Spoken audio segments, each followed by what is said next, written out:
వైసీపీలో అంతర్గత కలహాలు అక్కడి ఎమ్మెల్యే దూకుడుకు వైసీపీ కోట పేక గోడల్లా కూలిపోయింది. నిన్నటి వరకు తిరుగులేని ఆధిక్యంతో ఉన్న మున్సిపల్ పీఠాన్ని అక్కడి ఎమ్మెల్యే సునాయాసంగా కదిలించేశాడు. చేజారుతున్న పీఠాన్ని కాపాడుకునేందుకు వైసీపీ నుంచి చేసిన ప్రయత్నాలు కనీస ఫలితాన్ని కూడా ఇవ్వలేదట. తమ పార్టీకి చెందిన 2 కౌన్సిలర్లను అవిశ్వాస తీర్మానానికి గైర్హాజరయ్యేలా చేస్తున్న ఆ మున్సిపల్ పీఠం దక్కేదట.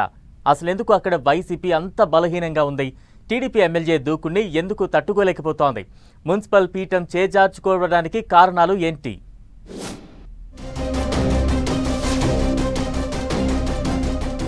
ఏపీలో ఉన్న మున్సిపల్ పీఠాలన్నీ ఒక్కొక్కటిగా కదిలిపోతూ కూటమి ఖాతాలో చేరిపోతున్నాయి.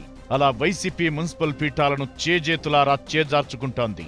అధికారం ఉన్నప్పుడు స్థానిక సంస్థల్లో గెలవడం ఈజీనే అనుకున్న వైసీపీకి అధికారం కోల్పోయిన తరువాత వాటిని నిలబెట్టుకోవడం కష్టమవుతోందట. రాష్ట్రంలో వరుసగా మున్సిపాలిటీలను చేజార్చుకుంటున్న వైసీపీ తాజాగా శ్రీ సత్యసాయి జిల్లా కదిరి మున్సిపాలిటీని కూడా చేజార్చుకుంది. నిన్నటి వరకు ఇక్కడ తిరుగులేని ఆధిక్యంతో ఉన్న మున్సిపల్ చైర్పర్సన్ నజీమున్నీసా ఇప్పుడు మాజీ మున్సిపల్ చైర్పర్సన్ అయ్యారు. భారీ ఆధిక్యం ఉండి కూడా వైసీపీ బలహీనతలు, ప్రస్తుతం అక్కడున్న ఎమ్మెల్యే కందికుంట ప్రసాద్ దూకుడు కలగలిపి కొంప ముంచిందన్న టాక్ జిల్లా రాజకీయ వర్గాల్లో వినిపిస్తోంది. కదిరి మున్సిపాలిటీలో 36 మంది కౌన్సిలర్లు ఉన్నారు. ఇందులో వైసీపీ 31 స్థానాల్లో గెలవగా టీడీపీ 5 స్థానాల్లో విజయం సాధించింది. సార్వత్రిక ఎన్నికల ముందే వైసీపీకి చెందిన 5 ఒక ఇండిపెండెంట్ కౌన్సిలర్ టీడీపీ గూటికి చేరారు. దీంతో మున్సిపల్ కౌన్సిల్లో టీడీపీ బలం 11కి పెరిగింది. వైసీపీకి 25 మంది మద్దతు ఉండగా వీరిలో 14 మంది తిరుగుబాటు జెండా ఎగురవేశారు. దీనికి ప్రధానమైన కారణంగా చైర్పర్సన్ నజీమున్నీసా, ఆమె భర్త వ్యవహార తీరే కారణమని అంతా అనుకుంటున్నారట. చైర్పర్సన్ అభివృద్ధి గురించి పట్టించుకోవడం లేదంటూ సొంత పార్టీ కౌన్సిలర్లే అనేక సార్లు బహిరంగ విమర్శలు చేశారట.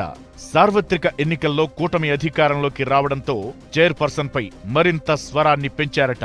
అంతేకాకుండా ఆమె 2.5 ఏళ్లకు పదవి నుంచి దిగి మరొకరికి అవకాశం ఇవ్వాల్సి ఉంది. కానీ అలా చేయకపోవడంతో స్వపక్షంలోనే విపక్షం తయారైందట. వైసీపీలో ఇంత గందరగోళ పరిస్థితులు ఉంటే ఇక్కడ సమన్వయకర్తగా ఉన్న మక్బూల్ ఏమాత్రం పట్టించుకోలేదట.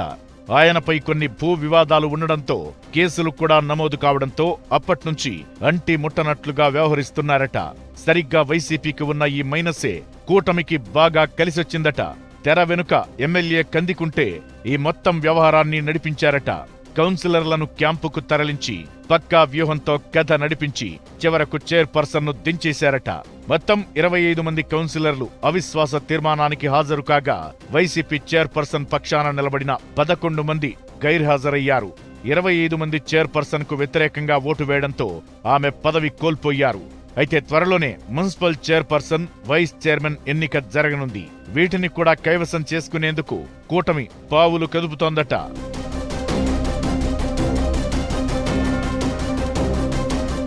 వైసీపీ వైఫల్యాల కారణంగానే ఇక్కడ చైర్పర్సన్ పీఠం చేజారిందంటూ జిల్లా రాజకీయ వర్గాల్లో చర్చ జరుగుతోంది. ఎమ్మెల్యే కందికుంట లాంటి బలమైన నేత వేస్తున్న వ్యూహాలు చూసైనా వైసీపీ అధిష్టానం జోక్యం చేసుకుని ఉంటే బాగుండేదన్న టాక్ వినిపిస్తోంది. ఏదేమైనా వైసీపీ నుంచి మరో మున్సిపాలిటీ చేజారిపోయింది. ఇప్పటికే రాష్ట్ర వ్యాప్తంగా మెజారిటీ మున్సిపాలిటీలను తన ఖాతాలో వేసుకున్న కూటమి రాబోయే రోజుల్లో మిగిలిన మున్సిపల్ పీఠాలను కూడా తన ఖాతాలో కలిపేసుకునేందుకు ఇప్పట్నుంచే ఎత్తులకు పై ఎత్తులు వేస్తూ రాజకీయ వ్యూహాలకు పదును పెడుతోందట. మరి మిగిలిన మున్సిపల్ పీఠాలనైనా వైసీపీ కాపాడుకుంటుందా, లేక వాటిని కూడా కూటమికి అప్పనంగా అప్పగించేస్తుందా అనేది చూడాలి.